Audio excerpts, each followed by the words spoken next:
नानासाहेब तौर फाउंडेशन यांच्या संकल्पनेतून 12 डिसेंबर 2025 रोजी दुसरबीड येथे भव्य श्रमदान व स्वच्छता अभियान राबविण्यात आले। स्वच्छ दुसरबीड सुंदर दुसरबीड या प्रेरणादायी घोषवाक्याखाली झालेल्या या उपक्रमात विविध शैक्षणिक संस्थांनी उत्स्फूर्त सहभाग नोंदविला।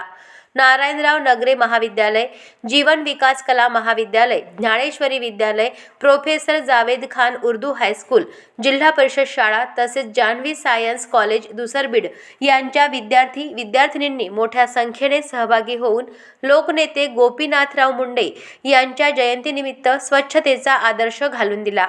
या अभियानादरम्यान मेन रोड जिजामाता चौक ते साखर कारखाना रोड केशव शिवणीपर्यंत जवळपास 2 किलोमीटर परिसरात स्वच्छता व सौंदर्यीकरण करण्यात आले।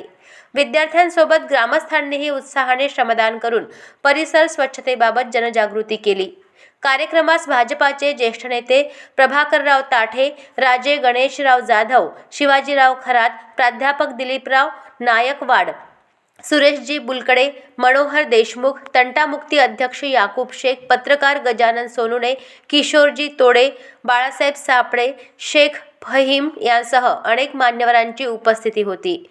सुज्ञ ग्रामवासी तसेच दुसरबीड परिसरातील ग्रामस्थांनी या उपक्रमाचे मनःपूर्वक कौतुक केले। जनसहभागातून राबविण्यात आलेले हे स्वच्छता अभियान दुसरबीड ग्रामविकासासाठी प्रेरणादायी ठरले। अशाच महत्त्वपूर्ण बातम्यांच्या अपडेट्ससाठी अजिंक्य भारत न्यूजच्या पेजला फॉलो करा आणि सबस्क्राइब करा। Thank you for watching.